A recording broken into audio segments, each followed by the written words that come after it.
विद्यार्थी काल से ही जब आप खुद की रिस्पॉन्सिबिलिटी स्वयं उठाना सीख लेंगे, तब आपको पूरी लाइफ किसी पर निर्भर होकर रहने की आदत नहीं रहेगी।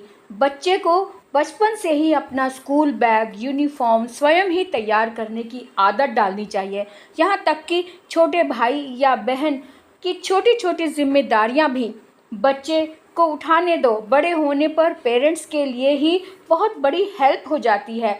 पेरेंट्स की ड्यूटी बनती है कि बच्चे पर पूरा ध्यान रखें, पर उसे बोलने का मौका दें और उसकी एडवाइस भी ज़रूर लें। उसकी सलाह पर गौर करें, सही बात पर सराहना करें और गलत बात पर उसे डांटें भी। बच्चे को अपनी बात कहने की पूरी फ्रीडम दें। बात बात पर चुप रहो ऐसा मत कहें। ऐसा कहने से बच्चे का मन कुंठित हो जाता है और वह उद्दंड हो जाता है। यदि विद्यार्थी का मन कुंठा और निराशा से भर जाए, असफलता का भय मन को घेरने लगे, तब पेरेंट्स का बड़ा अहम रोल होता है। बहुत ही धैर्य से काम लें। बच्चे का कल आज की परिस्थितियों पर टिका होता है। बच्चे को यह ज़रूर समझाएं कि परिस्थितियां बदलती भी हैं, सब दिन एक से नहीं होते। अगर मन में निराशा होती है तो कोशिशों से निराशा को आशा में भी बदला जा सकता है। जीवन का यह सत्य दो पहलुओं पर टिका है, अच्छा बुरा, धूप छाँव, हार जीत, सफलता असफलता, सभी कुछ चलायमान है। सुख दुख ये सब बदलते रहते हैं। कोई भी भाव टिक कर नहीं रहता है। संसार में ऐसा कोई नहीं जिसे दुख ना मिला हो या किसी को सिर्फ सुख ही सुख मिला हो। एक कहानी याद आ गई। एक राजा था, उसके पास जीवन के सभी सुख थे। उसे अपने आप पर बड़ा मलाल था कि मेरे समान सुखी व्यक्ति इस संसार में कोई भी नहीं है। अचानक एक दिन उसकी पत्नी की मृत्यु हो गई। वह बिलख बिलख कर रोने लगा।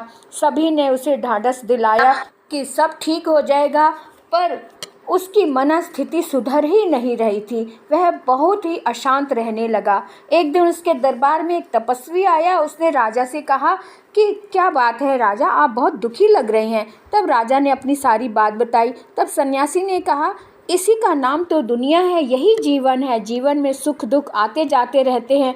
परंतु राजा किसी बात पर संतुष्ट नहीं हो रहा था। तब सन्यासी ने कहा कि राजन, आप एक काम करें, आपके राज्य में या राज्य से बाहर भी अगर कोई ऐसा व्यक्ति मिले जिसको कभी दुख ना मिला हो, उसकी कमीज़ लेकर आएं, तो मैं आपकी पत्नी को ज़िंदा कर सकता हूँ। तब राजा बड़ा खुश हो गया। उसको बड़ी उम्मीद सी बंधी और उसने मंत्रियों से कहा कि सभी को इधर उधर दौड़ा दिया कि अपने अपने राज्य में खोजबीन करें कि कोई भी जो भी व्यक्ति संतुष्ट है उसकी कमीज़ लेकर आए। खोजबीन की गई, सब इधर उधर ढूंढ रहे थे तो उन्हें एक व्यक्ति ऐसा मिला जो अपने काम में लगा हुआ था, कुछ ना कुछ ठीक कर रहा था और बड़े गुनगुना भी रहा था, बड़ा संतुष्ट सा लग रहा था। तो राजा के मंत्रियों ने उससे पूछा कि भाई, आप तो बड़े खुश नज़र आ रहे हैं, क्या आपको जीवन में कोई दुख नहीं है? तो उसने कहा कि नहीं, मैं तो बहुत सुखी हूँ, मुझे कोई दुख नहीं है, मैं बहुत संतुष्ट हूँ अपने जीवन से।